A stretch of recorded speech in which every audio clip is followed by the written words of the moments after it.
بسم الله الرحمن الرحیم. قال الله تبارک و تعالی و ما ارسلناک الا رحمة للعالمین.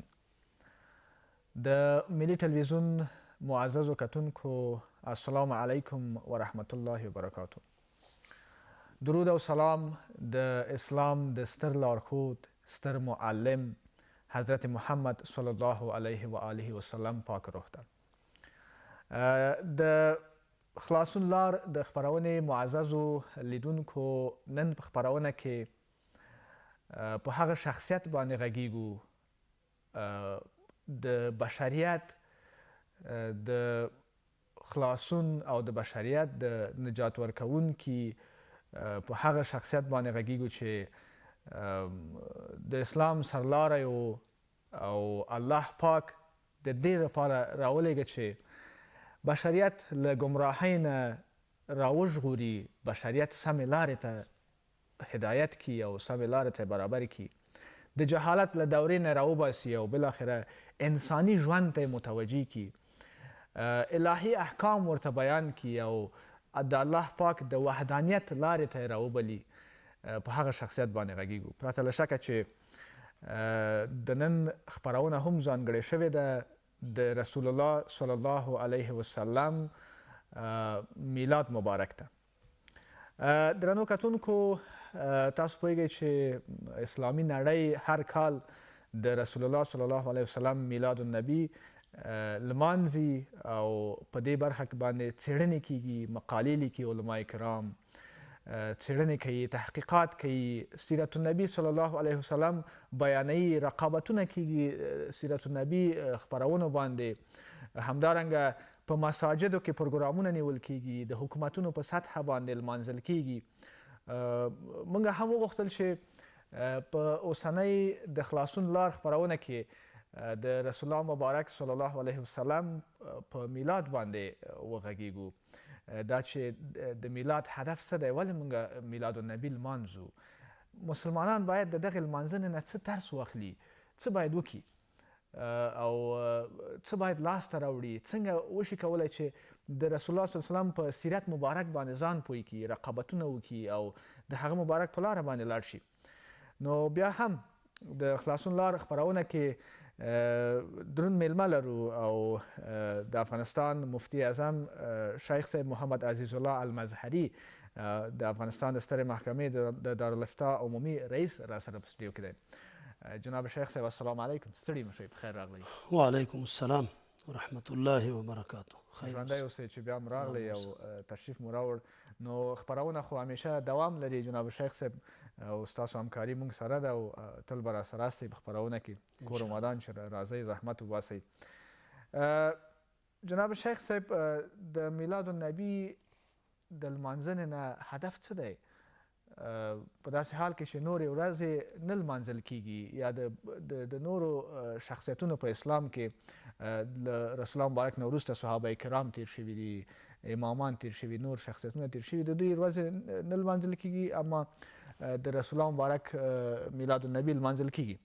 هدف یې څه دی؟ ولې موږ دا ورځ لمانځو؟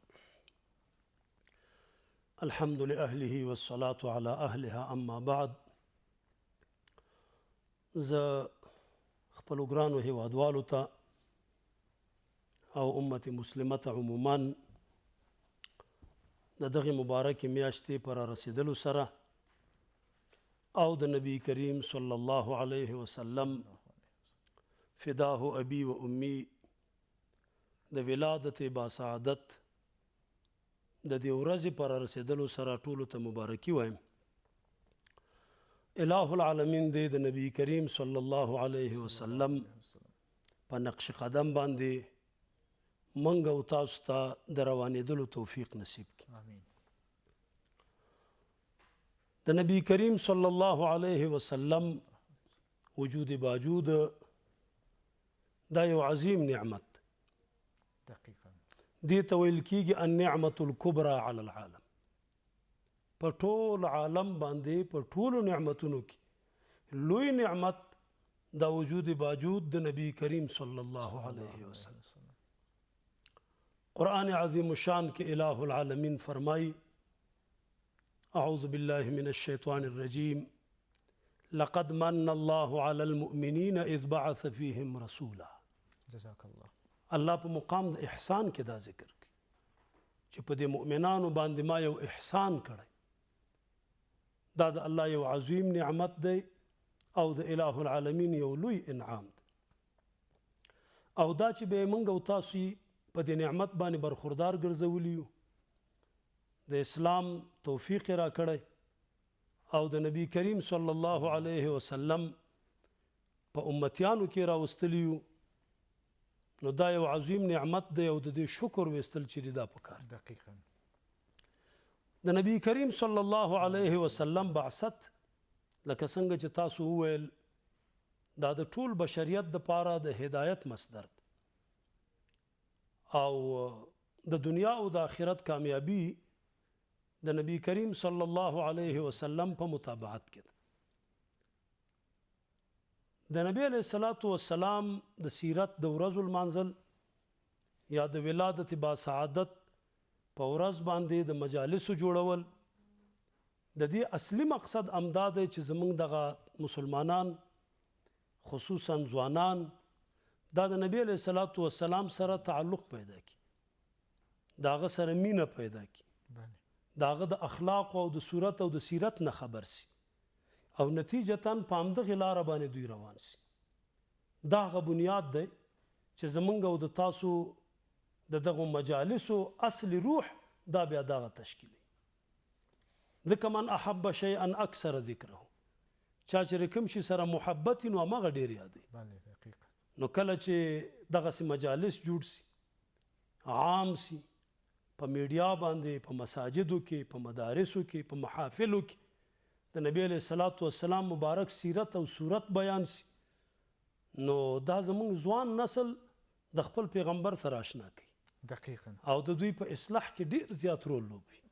دغه پوښتنه چې موږ یعنی هدف د میلاد النبی د لمانځنې نه همدا ده چې د هغه مبارک سیرت سره آشنا شو، د هغه مبارک له احکامو نه آشنا شو چې هغه مبارک څه حکم یې کړی ده، سیرت یې څه و، موږ ته څه پرېښي دي، تاریخ څه و، غزاګانې څه وې، همدارنګه د اسلام لپاره څه خدمات یې ترسره کړي دي تر څو دغې نه ځوانان آشنا شي. عمده هدف یې د لمانځنې همدا ده. ستاسو په له دغې ورځې جناب شیخ صاحب لکه چې تاسو وفرمایل چې باید رقابتونه وشي، باید څېړنې وشي. د دغې ورځې نه علاوه د دې نه چې لمانځل کیږي باید څه ډول ښه لمانځنه وشي؟ مسلمانان څه باید وکړي؟ هغه کارونه چې لازم دي چې په دې ورځې باید ترسره کړي د اسلام لپاره، د اسلام د یووالي لپاره، د اسلام د ښېرازۍ لپاره، د اسلام د رسولو لپاره نورو مکانونو ته څه باید وکړي مسلمانان؟ نو دې کې دا ابتدا کې موږ وویل چې دا نبی علیه الصلاۃ والسلام یو لوی نعمت دی او د دې نعمت شکر چې دی دا په موږ تاسو باندې لازم دی. نو په کار دا د مسلمانان داسې افعال وکړي چې د هغې نه دغه شکرانه معلومه سي. دا عظیم نعمت دی او د دې نعمت شکر دا یادول موږ او تاسو باندې ضرور دی. او د شکرانې طریقه یې په هغه لاره باندې کیږي چې کوم شریعت ښودلی، چې اسلام ښودلی، د نبی علیه السلام سنن ښودل، د هغې سنت زده کول، خلکو ته یې بیانول، د نبی علیه السلام اخلاق بیانول او خپل ځان په همغو اخلاقو باندې متخلق ګرځول. دا هغه بنیاد دی چې د میلاد شریف د دغو مجالسو نه باید موږ زده کړو او نورو خلکو ته هم باید وښیو. شیخ صاحب، صحابه کرامو آیا دا ورځ لمانځله یا له صحابو نه وروسته دغه ورځ د لمانځنې دغه مسله را پیدا شوه؟ صدر د اسلام کې یعنې دا مسله وه؟ داسې موضوع ده چې صحابه خو ډېر اوچت خلک او صحابه کرامو یوې خاصې ورځې ته د لمانځلو ضرورت نه درلود، ځکه هغوی عملاً د نبی علیه الصلاۃ والسلام په صورت او سیرت باندې عمل کو. هغوی هره لحظه د نبی علیه الصلاۃ والسلام په سنتو باندې عمل کو او یو لحظه داسې نه وه چې هغوی به شریعت نه غافله پاتې سوي. خو نبی کریم صلی الله علیه وسلم د دغې ورځې اهمیت په خپلو احادیثو کې امت ته چې دا بیان کړی. نبی کریم صلی الله علیه وسلم به د دوشنبې په ورځ باندې روژه نیوله. نو صحابه کرام ورنه تپوس کوي د الله پیغمبره ته دوشنبې په ورځ ولې روژه نیسي؟ امام ترمذي حدیث نقل کړی، نورو ائمو نقل کړی. نو نبی علیه الصلاة والسلام ورته د دې ورځې اهمیت بیانوي. فیه ولدت وفیه انزل علی القرآن. په دغه ورځ زما تولد شوی او په دغه ورځ باندې په ما باندې ابتدا د نزول د قرآن دا شوی ده. نو د نزول د قرآن هم یو عظیم نعمت او د نبی علیه الصلاة والسلام ولادت هم یو عظیم نعمت. نو نبی علیه الصلاة والسلام امت ته په خپل قول او په خپل فعل سره د دغه ورځې اهمیت چیرې دا ښودلی. نو بناءً احادیثو په ذخیره کې د دغه ورځې اهمیت چیرې دا موجود. صحابه جان نثاره خلکو د هغوی د زندګۍ هره لحظه د نبی علیه السلام د سیرت او د صورت د بیان لحظه وه. بناءً داسې یو خاص مجلس ته هغوی ضرورت نه درلود. ځینې فقها بیا په دې باور دي جناب شیخ صاحب چې د دې ورځې لمانځل بدعت ده. ستاسو نظر په دې اړه باندې څه دی جناب شیخ صاحب؟ دلته باید موږ او تاسو په دې باندې پوه سو چې بدعت یعنې څه. دا یو بنیادی خبره. کله کله دا اصطلاحګانې سره فرق کوي. یوه اصطلاح د علماو د علم لغت وي او یوه اصطلاح د علماو د شرع وي، یعنی د فقها وي. بعضو خلکو باندې دغه دواړه اصطلاحګانې خلط سي، نو بناءً بیا ترېنه یو غلط تعبیر دی واخلي. په علماو د علم لغت کې بدعت هر هغه شي ته وایي چې د هغې دغه هیئت قضایي نوی وي. دغه کوم هیئت باندې چې اوس رایج دی دغه نوی وي او په دغه هیئت او په دغه صورت سره د نبی کریم صلی الله علیه وسلم په دور اقدس کې نه. دې ته نو لغت په اعتبار سره بدعت وي. او یو د شریعت بدعت دی د فقهاو په اصطلاح. هغوی بدعت بیا دې ته وایي چې د نبی علیه الصلاة والسلام په دور اقدس کې یا په کتاب و سنت کې یا په قرون مشهود لها بالخیر کې، دا چې نبی علیه الصلاة والسلام وی خیر القرون قرنی ثم الذین یلونهم ثم الذین یلونهم، په دغه دور کې دا نه به اصله موجود وي اصالتا او نه به هیئته موجود وي. یعنی په یو طریقه د طرقو د استدلال دا نه وي موجود. دا هغې ځای نه دی نشي اخیستل کېدی، نه په طریقې د عبارت النص، نه اشارت النص، نه دلالت النص او نه په طریقې د اقتضاء النص. یعنی الصل الته دی ونه لري. نو دې ته بیا بدعت شرعي وایي. دا بدعت سیئه دی، دا هغه بد بدعت دی او دا په اعمالو کې کبیره ګناه ده او په عقایدو کې کله دا بدعت حد کفر ته هم رسیږي. نو بناءً موږ او تاسو چې په دې ځای کې بحث کوو چې دا د میلاد شریف مجلس دا بدعت دی، نو کم بدعت دی؟ نو بدعت که په اعتبار د لغت ورته ووایي په دې معنا چې هیئت قضایي دا موږ چې په کم شکل باندې د مولود شریف دغه ورځ لمانځو چې په یو جومات کې علما را جمع کیږي او هغوی د نبی علیه الصلاة والسلام د سیرت او د صورت بیان کوي، څوک په نظم کې او څوک په نثر کې، او بیا په آخر کې یوه صدقه برابره شوي وي، هغه په دې خلکو باندې تقسیم سي او په دعا سره دا مجلس اختتام عمومي. نو که څوک وایي دغه هیئت قضایي باندې مجلس د نبی علیه السلام دور کې شوی، نه د صحابو په دور کې شوی، نه د تابعینو په دور کې شوی، نه. دا نو لغتاً بدعت سو. اوس دویمه موضوع، شریعت په اعتبار بدعت دی که نه؟ یعنی ګناه ده او که ګناه نه ده، روا ده او که روا نه ده. نو موږ اصل ته ګورو. د دغه مجلس مقصد څه دی؟ خوشحالي ده په ولادت با سعادت د نبی علیه الصلاة والسلام، او خوشحالي خو په شریعت کې واضحه ده، آشنایی ده د هغه مبارک له او سیرت. د نبی کریم صلی الله علیه وسلم د صورت او د سیرت زده کړه ده. او دا مجلس یو علمی مجلس دی. په دې مجلس کې وعظ کیږي، په نبی علیه الصلاة والسلام باندې درود شریف ویل کیږي، د نبی علیه السلام مدح او صفت کیږي، او په دې مجلس کې د نبی علیه السلام د ایصال ثواب د پاره د صدقې ترتیب کیږي. او په آخر کې دعا کیږي، د قرآن عظیم شان ختم کیږي، نو دا ټول هغه څه دي چې په شریعت مطهره کې جائز دي او د ثواب شیان دي. نو په دغه بنیاد بیا موږ دې ته شرعي بدعت نسو ویلی، یعنی بدعت سیئه د ګناه. نو په اعتبار د صورت سره هیئت قضایي سره لغوي بدعت دی، خو اما شرعي بدعت نه دی. درنو کتونکو، خبرونه هم دوام لري. ستاسو نظریات او ستاسو پوښتنې هم موږ له ځان سره اخلو. نو په اوسنۍ خبرونه کې چې کوم موضوعات ما راخیستي دا مې ستاسو له پوښتنو نه راخیستي دي. که غواړئ چې پوښتنه مطرح کړئ په خپرونه کې له شیخ صاحب نه او همدارنګه د خپرونې په اړه که کوم نظر لرئ له موږ سره یې شریکولی شئ. د ټلویزیون په سکرین باندې ستاسو زموږ ادرسونه شته ده، ایمیل ادرس هم شته دی، واتساپ شمیره هم شته ده او همدارنګه د ټلیفون شمیره هم شته ده. نو تاسو کولی شئ په همدغه ادرس سره موږ سره اړیکه ونیسئ. نو موږ به ستاسو پوښتنې او ستاسو نظریات انشاءالله راواخلو او له شیخ صاحب سره به یې مطرح کړو. جناب شیخ صاحب، د دې لپاره چې د رسول الله مبارک میلاد النبی خپرونه ده، بهتره ده چې د هغه مبارک په اخلاقو هم یو څه وغږیږو. قرآن عظیم الشان د رسول الله سلام اخلاق څنګه بیانوي جناب شیخ صاحب؟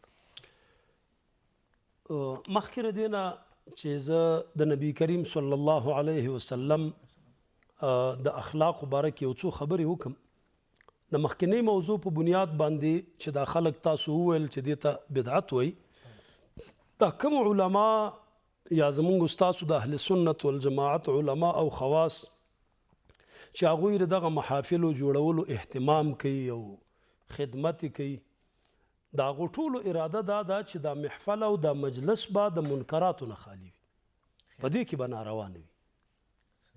ځکه چې یو اراده دې دا ده چې د نبی علیه الصلاة والسلام په ولادت با سعادت ته خوشحالي کوي او هغه کار هلته بیا د سنتو خلاف وي، او یا داسې یو مجلس وي چې دا خلک په دې مجلس کې داسې ګرم راځي چې بیا ترېنه فرض مونځ پاتې، او یا د شپې تر ډېره حده پورې د میلاد د مجلس په نامه باندې دوی راجمع سي، خو 3 بجې باندې چې دوی بیا کور ته لاړ سي نو ویده سي، بیا د سهار مونځ ترېنه پاتې. نو باید د منکراتو نه خالي وي. اختلاط بین الرجال والنساء به پکې نه وي، ساز او سرود او ډمامې به پکې نه وي، اسراف او ناروا شیان به پکې نه وي، او څنګه چې د شریعت مزاج دی د هغې مطابق به دا مجلس جوړ شوی وي، نو بیا په دې کې مشکل نشته. په داسې وخت کې چې دنیوي او اخروي ضرر پکې نه وي، دا مشکلات به نه وي. شریعت سره به دا ټکر نه لري، د شریعت سره به د مجلس د شریعت د روح سره به ټکر نه لري. په دې امداد الفتاوا کې شاه صاحب واضح الفاظو باندې لیکلي، هغه وایي چې هغه الاحتفال بذکرى ولادة النبي صلی الله علیه وسلم، د نبی علیہ السلام د ولادت د ذکر د پاره د مجلس جوړول چې په هغې کې منکرات نه وي، مروج بدعات نه وي، ناروا شیان نه وي، لکه موږ وویل اختلاط بین الرجال والنساء، ساز او سرود. ځینې ځایونو کې داسې سته تاسې به دنیاوال دا چې تعقیب کوي، نو مجلس د میلاد شریفي او خلک پکې ګډیږي، مجلس د میلاد شریفي خلک پکې ناروا کوي، مجلس د میلاد شریف په نامه باندې جوړ یو هلته لمونځونه بیا د خلکو نه پاتې وي. نو دغو شیانو نه باید دا پاک وي، او دی وایي جائز بل مندوب، روا دی بلکې مستحب دی، کما هو حکم فی سائر اسکاره صلی الله علیه وسلم. عقاید علماء دیوبند المهند په هغې کې هم دا په واضحو الفاظو باندې ذکر شوي.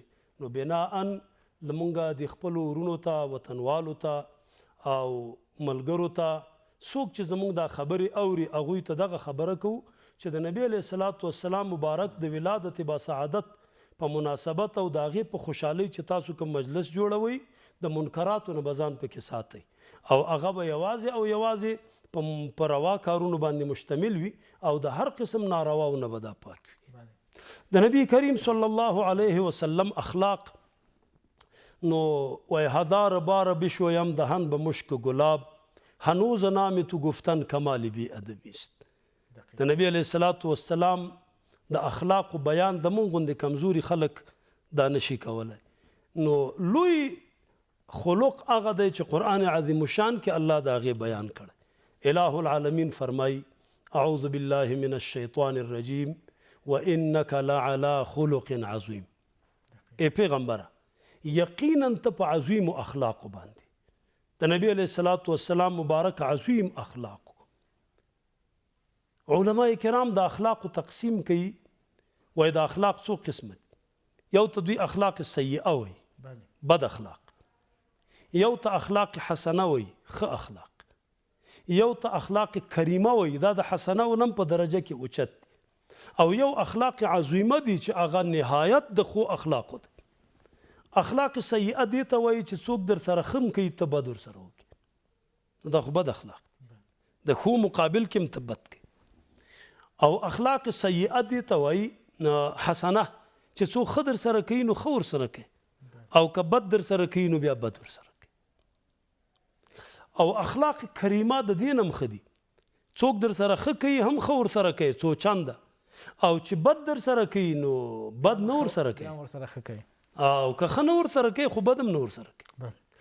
او اخلاق عظیمه نو دا دي چې څوک ښه در سره کوي څو چنده ښه ورسره کوي، حتی چې بد در سره کوي نو ته ښه ورسره کوي. دا د نبی علیه السلام اخلاق. نبی کریم صلی الله علیه وسلم همدغه اخلاق موږ او تاسو ته ښودلي دي. فرمایي صل من قطعک واعف عن من ظلمک واحسن الى من اساء الیک. څوک چې تا سره خپلوي کټ کوي ته ورسره دوستي وکړه، ته صله رحمي وکړه. صله رحمي او ځای کول دا فرض ده په شریعت کې. نو که څوک قطع د صله رحمي کوي ته یې مه قطع کوه. واعف عن من ظلمک، که څوک در باندې ظلم کوي ته ورته بخشش وکړه. واحسن الى من اساء الیک، که څوک در سره بد کوي ته ورسره ښه کوه. او یو بل حدیث شریف کې فرمایي لیس الواصل بالمکافي. واصل د صله رحمۍ هغه نه دی چې نفس بدله ورکړي. که دی در سره ښه کوي نو ته هم ښه کوې، او که دی در سره ښه نه کوي نو ته بیا ښه نه کوې. بلکې واصل هغه سړی دی چې هغه قطع کوي ته وصل کوي، هغه قطع د صله رحمۍ کوي او ته ورسره وصل د صله رحمۍ کوي. دقه واصل د صله رحمۍ دی. دا د نبی علیه السلام اخلاقو. که چا به بد کول نو د به ورسره ښه کول. صحابه کرام هم په همدغې باندې تربیه کړي او همدغه اخلاق موږ او تاسو په همدې باندې مأمور یو. کله چې دغسې اخلاق وي، که تاسو تاریخ مطالعه کوئ، نبی کریم صلی الله علیه وسلم چې څومره خلک په خپلو اخلاقو باندې ایمان ته دعوت کړي دي، د تورې په زور باندې دومره خلک دعوت شوي نه دي. د نبی علیه الصلاة والسلام مبارک د ټولو جهادونو په دې کې چې څومره خلک وژل سوي، که سړی د هغو جهادونو شمار راواخلي څه د پاسه 1000 کسان کېږي، څه د پاسه 1000 کسان. 14 کاله په مکه مکرمه کې او 10 کاله په مدینه منوره کې، په 23 کاله لږ مده کې ټول جزیرة العرب باندې د اسلام حاکم کول. او دغه خلک، دغه کوچیان، دغه اغمار، دغه مشرکان د اسلام په مبارک دین کې داخلول، دا د نبی کریم صلی الله علیه وسلم د عظیم اخلاق و برکت. ډیره مننه کور مودان. د رسول الله صلی الله علیه وسلم په هر عمل مبارک باندې که وغږیږو نو کتابونه به ولیکل شي او ډیر زیات صفتونه پکې شته ده. کور مودان ډیره مننه. الله مو وسات، خدای مو حفاظت. تاسو نه هم ډیره مننه درنو کتونکو. ستاسو پوښتنې او نظریات انشاءالله موږ سره به وي او پوښتنې به جناب شیخ صاحب نه ستاسو مطرح کړو. موږ که پوښتنې لرئ یا نظر لرئ د خپرونې په اړه باندې، کولی شئ موږ سره شریکې کړئ. د تلویزیون په سکرین باندې ستاسو زموږ ادرسونه شته، د ایمیل ادرس، واتساپ شمیره او همدارنګه د ټلیفون شمیره. نو خپلې پوښتنې موږ سره مطرح کړئ. تر بیا او بلې خپرونې تاسې په پاک الله سپارو.